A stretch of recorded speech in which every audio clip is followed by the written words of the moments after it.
You're doing it right now. Maybe not this second, but you know exactly what I mean. You're being good. You're being attentive. You're probably overcorrecting for something you can't even name. You're a good person to the people around you. You show up, you care, and yet, relationships feel like they're always on the edge of collapse, like you're one misread text away from proving something you've always suspected about yourself. And here's what nobody tells you. The problem isn't your character. It's not that you're too much or not enough or fundamentally broken. What if the real problem is that your body has an ancient prediction system that learned something in your childhood, and it's still running that program today, even though the world has completely changed? Stay with me, because what I'm about to tell you rewires how you understand everything that's been happening in your relationships. I've spent over 30 years working with people who carry this exact pattern. I've sat across from hundreds of individuals who couldn't explain why they sabotage connection, despite desperately needing it. I've watched relationships end, not because there wasn't love, but because someone's nervous system was predicting abandonment so loudly that they couldn't hear anything else. And I want to walk you through something today that might be the first time anyone's ever explained this in a way that actually makes sense, not as a character flaw, but as a survival instinct that got confused. Let me take you inside the felt experience of this first. It starts small, a text that takes too long to arrive. Your partner says they need some space. Nothing dramatic, just a normal request that most people accept without a second thought. But you're not most people.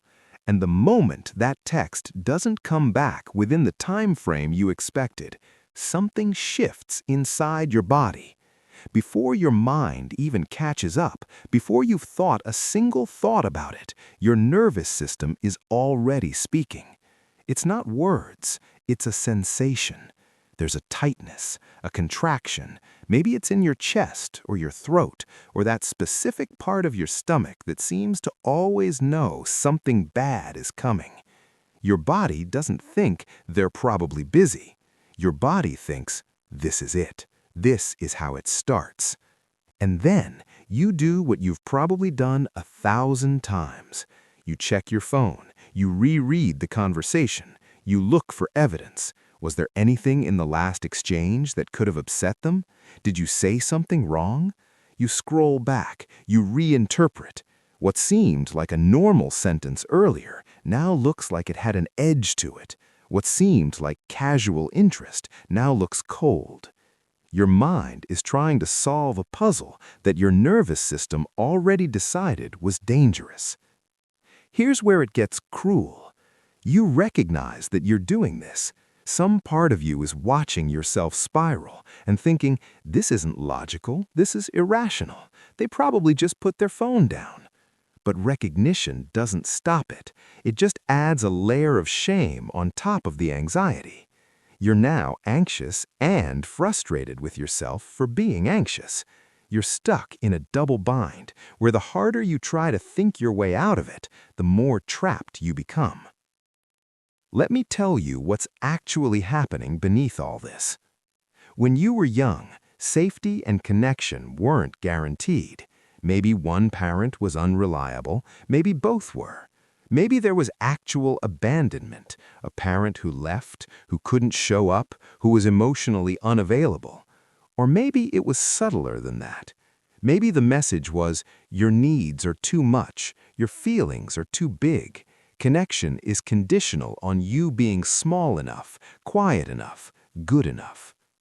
Your nervous system was designed to keep you alive. It didn't think about this in words, it just learned. It learned ambiguity is dangerous. It learned people can leave. It learned safety requires constant scanning. So it developed an architecture of protection. It taught you to read faces, to detect shifts in tone, to anticipate rejection before it could happen. That system kept you safe when safety was genuinely uncertain. It made sense. It was functional. It was survival. But here's the problem that nobody tells you about survival systems. They don't update easily. They don't care that you're an adult now. They don't care that your current partner has actually shown up for you consistently. They're running old code, ancient code, and that code still says, watch, predict, prepare for loss, because loss is coming. The confusion that keeps you stuck is this. You want closeness more than almost anything. You're willing to work for it. You're willing to be vulnerable. And then, inexplicably, you want to escape. Why would someone who desperately needs connection sabotage it? Because escape feels safer than loss. Because leaving first feels like reclaiming control. Because if you can prove that they were going to abandon you anyway, at least you won't be blindsided. At least you'll have predicted it correctly. And there's a strange comfort in that, in being right about the danger, even if being right destroys the relationship. This is the first emotional beat in understanding what's actually happening. Confusion. Not shame, not judgment, just the raw confusion of wanting something and simultaneously wanting to destroy it. What I'm telling you right now probably lands because you've felt this exact contradiction. You've been in moments where you could feel yourself pushing away the person you love most, and you couldn't stop it, and you couldn't explain it. That's not weakness. That's not character flaw. That's a nervous system running a program it learned when survival depended on it. Let me paint the texture of what this actually feels like, because most people never articulate this part out loud. Your partner comes home and they're withdrawn. They had a hard day at work. That's a reasonable explanation. Your rational mind accepts this, but your nervous system doesn't think they had a hard day at work. It translates this withdrawal into a single sentence. This is the beginning. This is how it starts.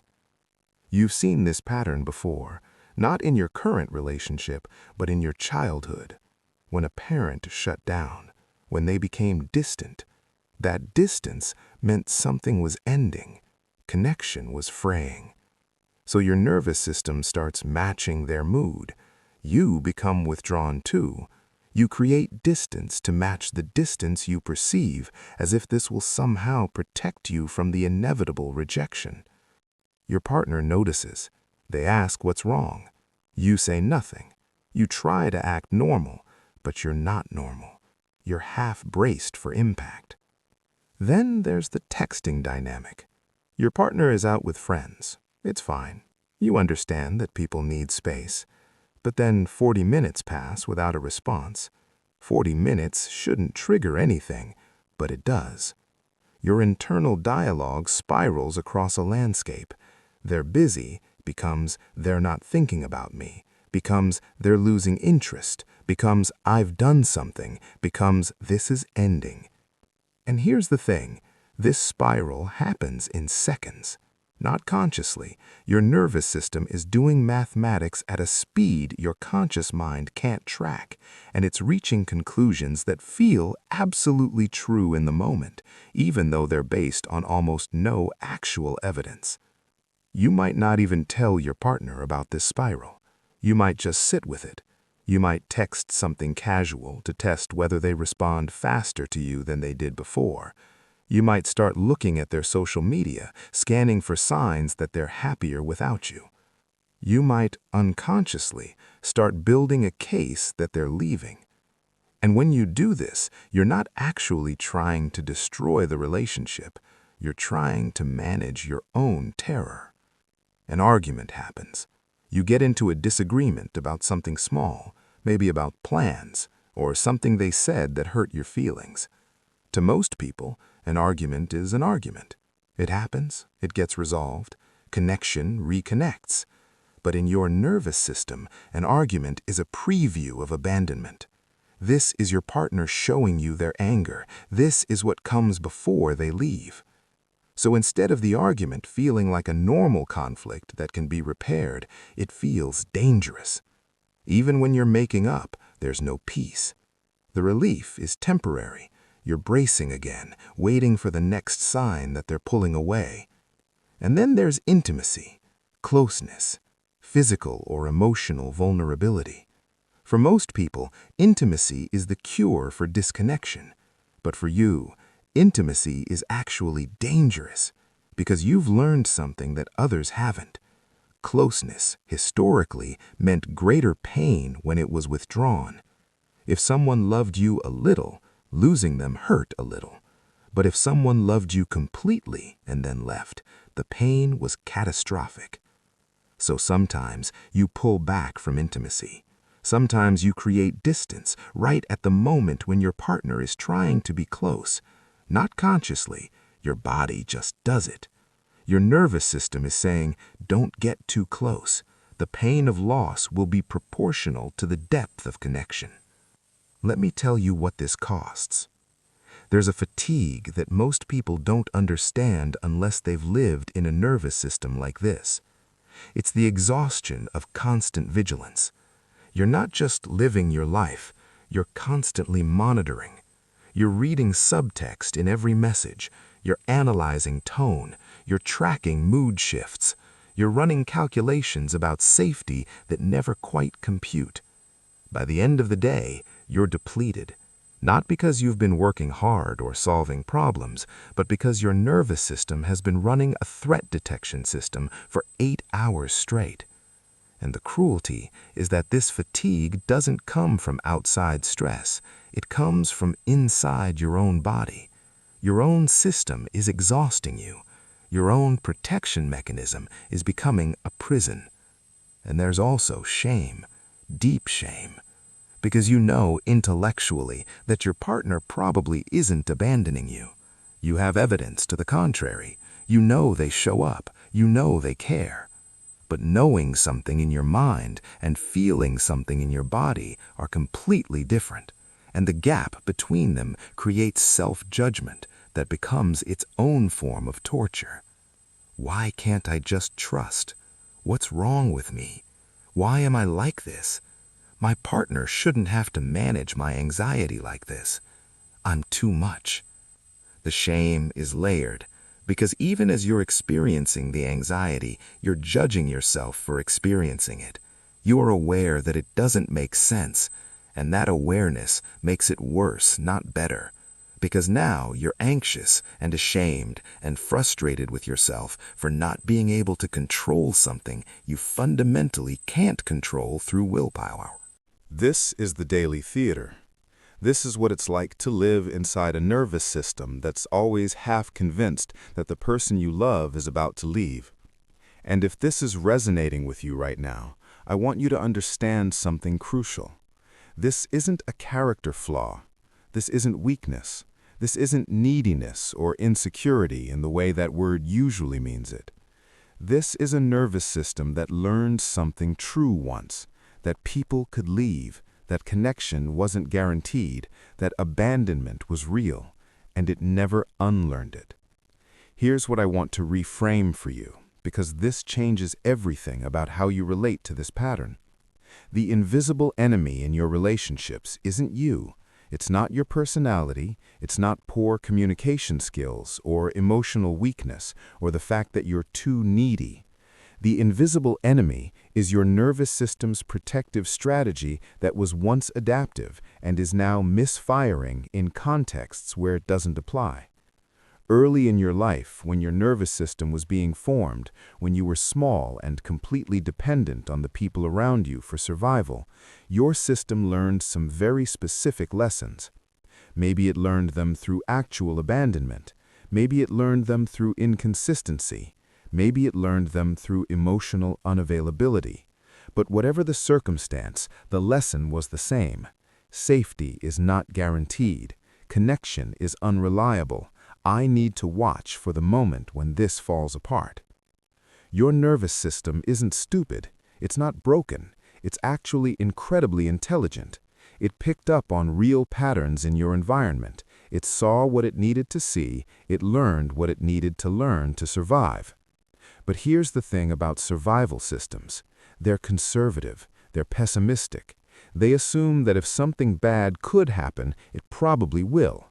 Because from an evolutionary perspective, if your ancient ancestor assumed the tiger might attack and was wrong, he was fine. But if he assumed the tiger wouldn't attack and was wrong, he was dead.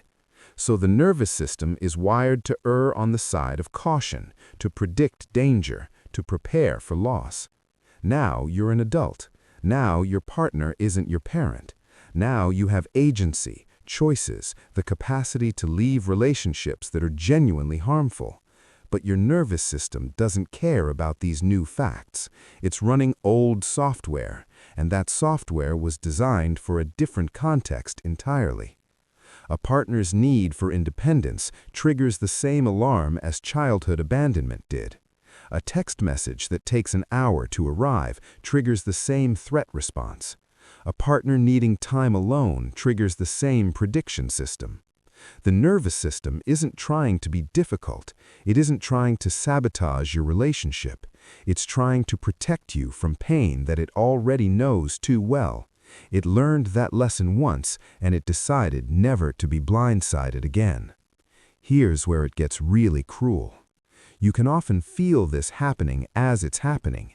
You can be in the middle of a spiral, feeling the tightness in your chest, sensing the fear rising, and simultaneously think, this isn't logical. My partner loves me. This is irrational. I'm being unreasonable. And that internal contradiction, knowing better while feeling worse, is a special kind of torture. Your logical brain is saying one thing, your nervous system is saying another, and they're speaking such different languages that no amount of reasoning can resolve it. You can think yourself out of the anxiety intellectually, but the nervous system doesn't care about your thoughts. It cares about survival. It cares about protection. It speaks in sensations, in instincts, in body responses that predate language. This is why telling yourself, just relax, or just trust doesn't work. This is why positive affirmations feel hollow when your body is in panic. This is why you can read all the self-help books and still end up doing the same destructive patterns in relationships. You're trying to solve a nervous system problem with a thinking problem, and it doesn't work. That's not a failure on your part. That's a fundamental mismatch between the tool you're using and the problem you're trying to solve. But here's what changes everything. Understanding that this isn't broken, it's conditioned. Broken means there's something fundamentally wrong that needs to be fixed. Conditioned means there's a learned pattern that was protective once and can be rewired. That's different. That's actually workable. Let me talk about where most people get stuck next, because this is where understanding and change part ways. This is where you realize that knowing about the problem and solving the problem are completely different things. So you start trying harder. You try to manage the conditioned response through willpower. Every time you want to reach out and ask for reassurance but decide to hold back, to give space, you're using mental effort to override your nervous system's actual need.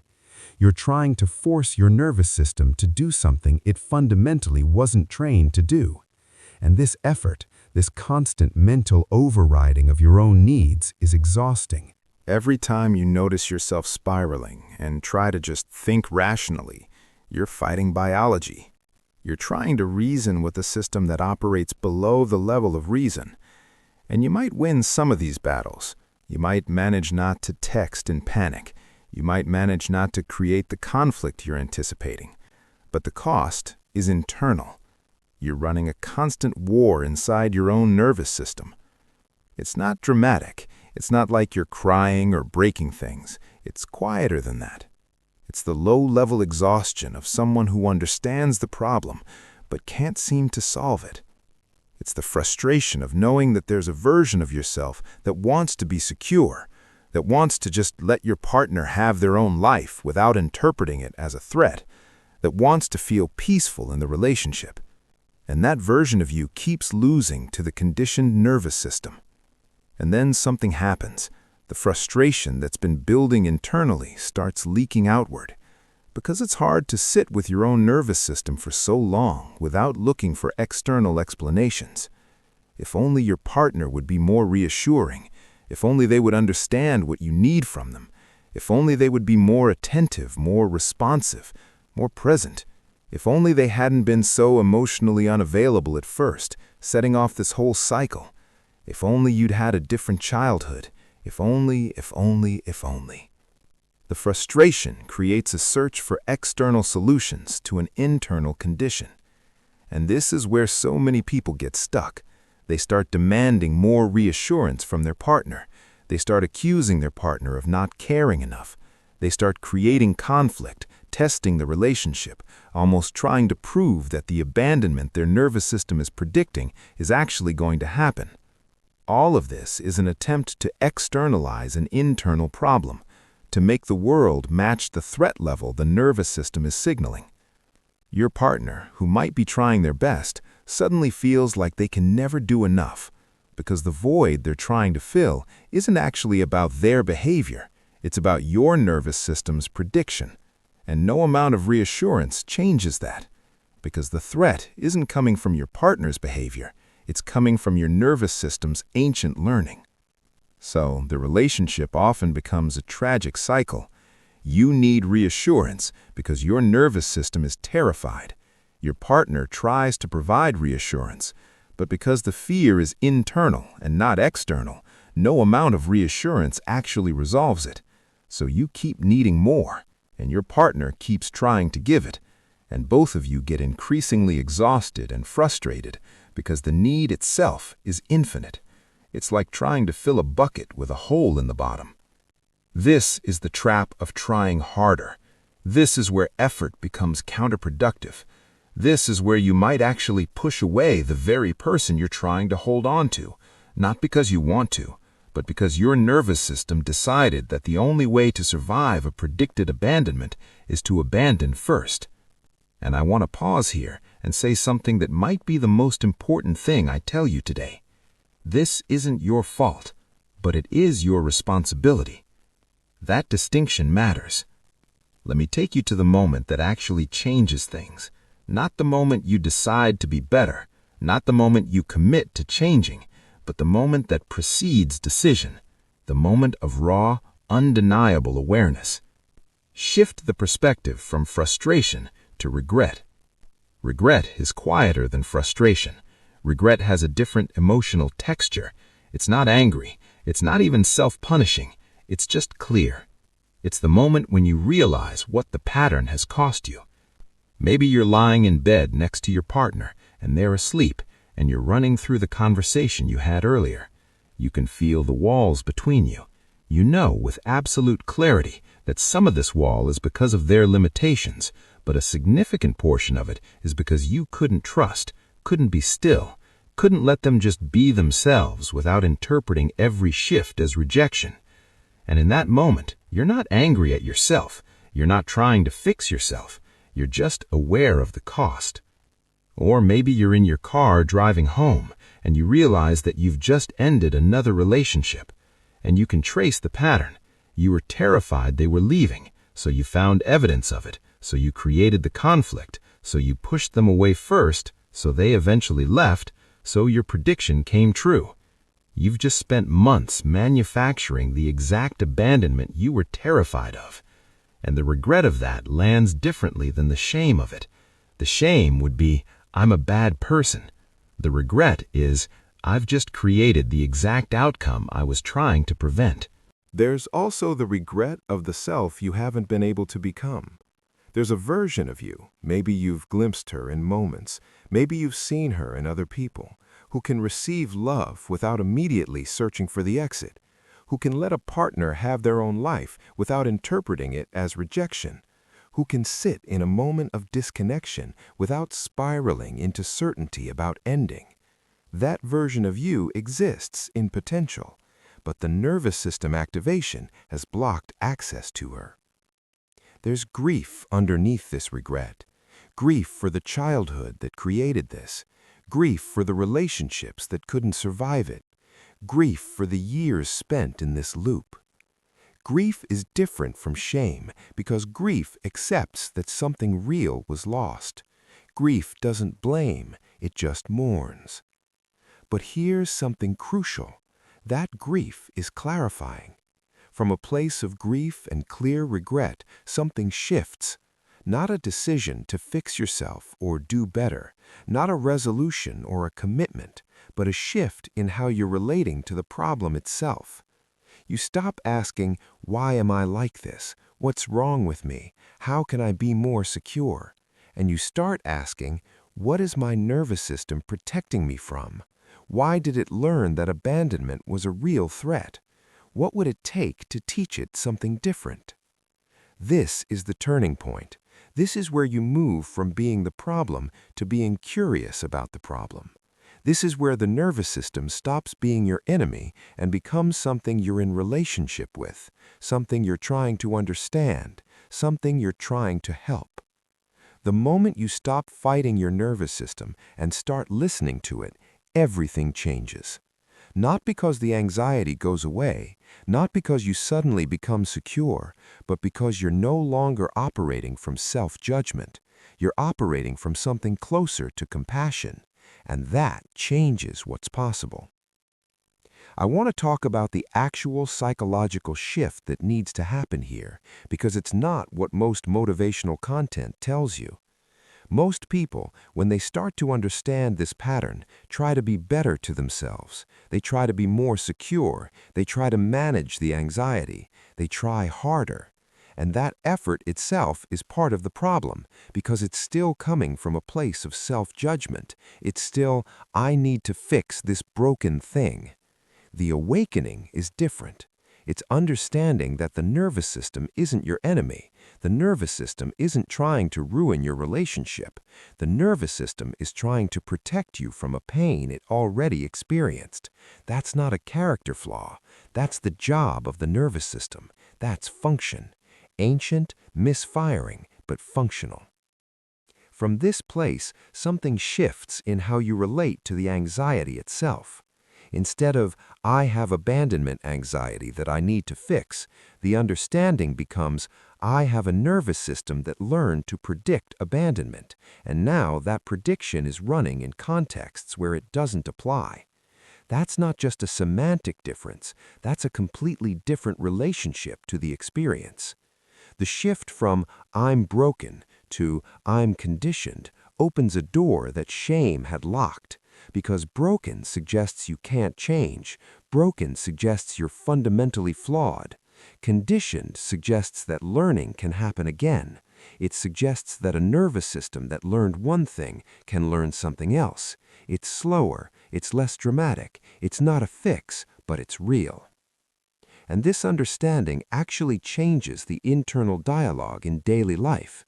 When your partner doesn't text back for an hour, instead of the shame-filled question, why am I so clingy? The question becomes, what is my nervous system trying to protect me from right now? That's different. That's not judgment. That's curiosity. When you feel the urge to push them away, instead of fighting it or judging yourself, you might get curious. This fear that I need to leave first, what real abandonment is it trying to prevent me from experiencing? You're still anxious, the nervous system is still signaling danger, but now you're in relationship with it instead of at war with it. And from this place, something becomes possible that wasn't possible before. Choice. Here's where discipline enters the picture, but not in the way most motivational content frames it. Discipline isn't about controlling yourself, suppressing your needs, being smaller, quieter, less demanding, managing your emotions. And sure, that might be part of it, but that's not what I'm talking about. That's not the freedom I'm pointing to. The freedom I'm pointing to is this. Discipline is the only mechanism that allows you to create separation between what your nervous system is signaling and what you actually do. Your nervous system might tell you that your partner is leaving. Your nervous system might generate a panic that feels absolute and undeniable and true. But discipline, the choice to pause before acting, the practice of staying present with the fear instead of acting from it, discipline is what gives you access to choice. Without discipline, you're just at the mercy of the nervous system. You feel the fear and you act from it. You feel the impulse to check your phone, to text in panic, to create the conflict that confirms your fears, and you follow the impulse. You're not actually choosing, you're just reacting. Your nervous system is the one driving. With discipline, something shifts. The nervous system still generates the signal. The anxiety is still there. But now you get to decide whether to believe it. Now you get to decide whether the panic is information about reality or just information about what your nervous system learned. Now you have agency, and that agency is freedom. From the other direction, discipline is what allows you to actually be present in your relationship instead of constantly managing it from a place of terror. A partner who is secure enough to let their partner have their own life, their own friends, their own interests, their own time alone, that person is free. That person isn't just accepting their partner's independence, they're trusting it. And that trust is built on the discipline of not acting from the fear, not creating the control that would temporarily soothe the nervous system. That's the kind of freedom most people are looking for in relationships, but they think they find it by getting their partner to be more reassuring. Actually, that freedom comes from inside. It comes from your own capacity to feel the fear and stay anyway. There's also a self-respect component that matters deeply here.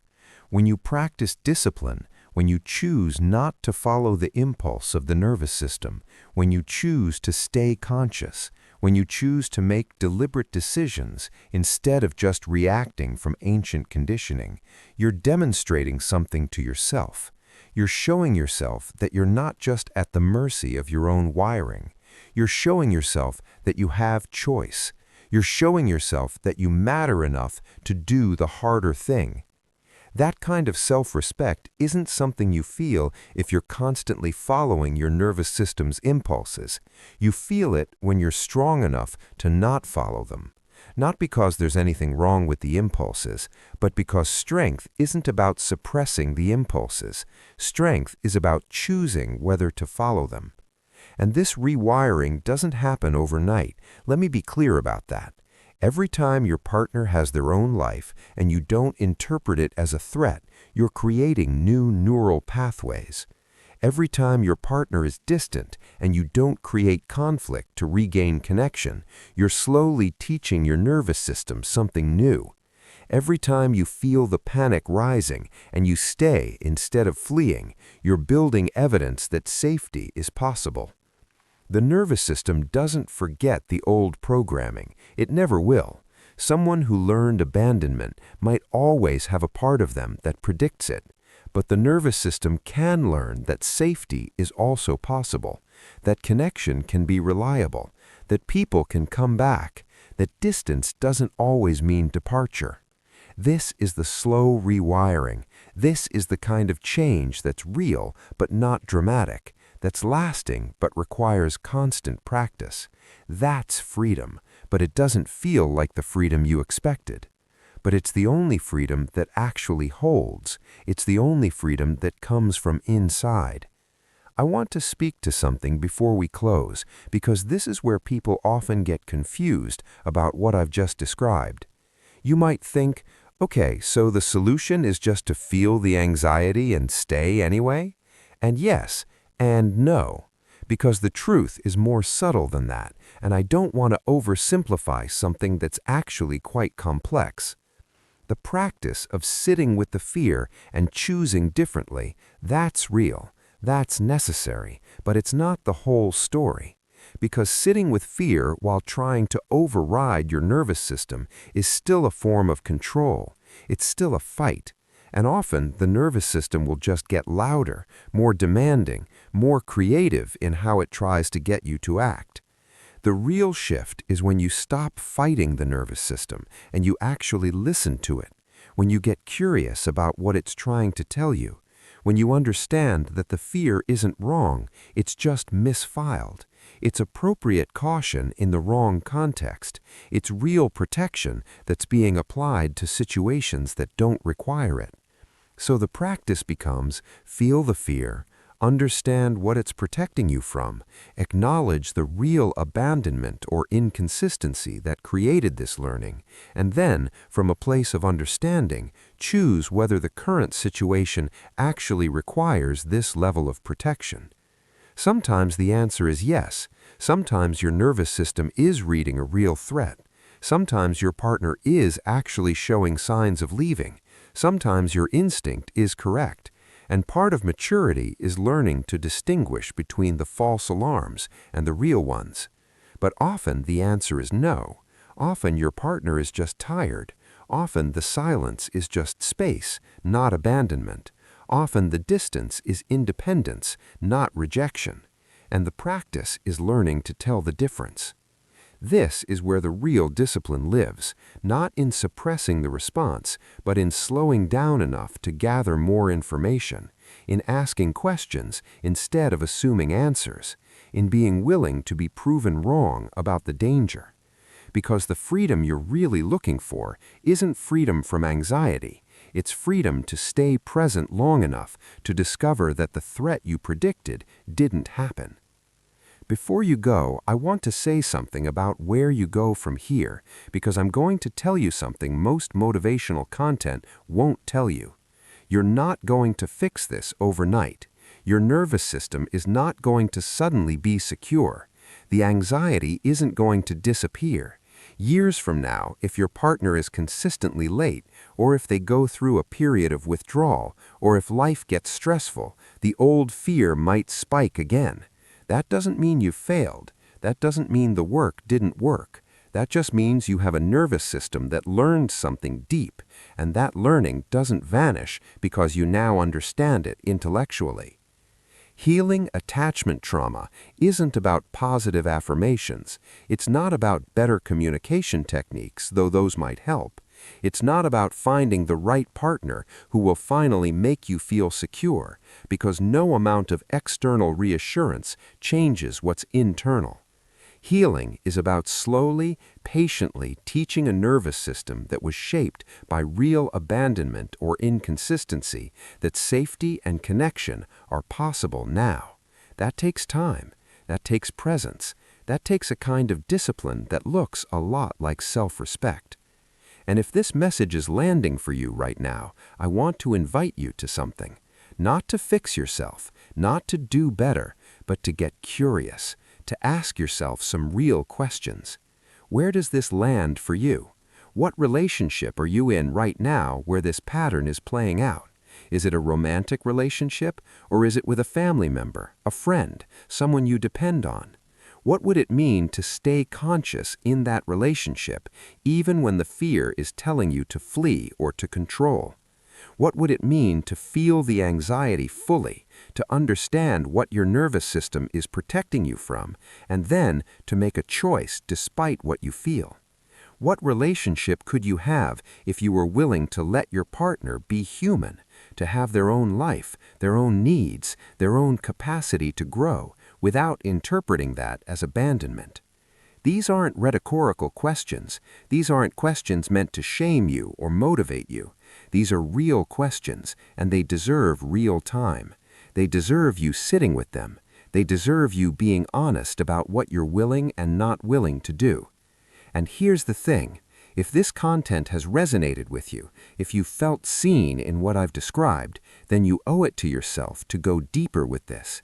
You owe it to your relationships. You owe it to the potential version of yourself who is waiting on the other side of this pattern.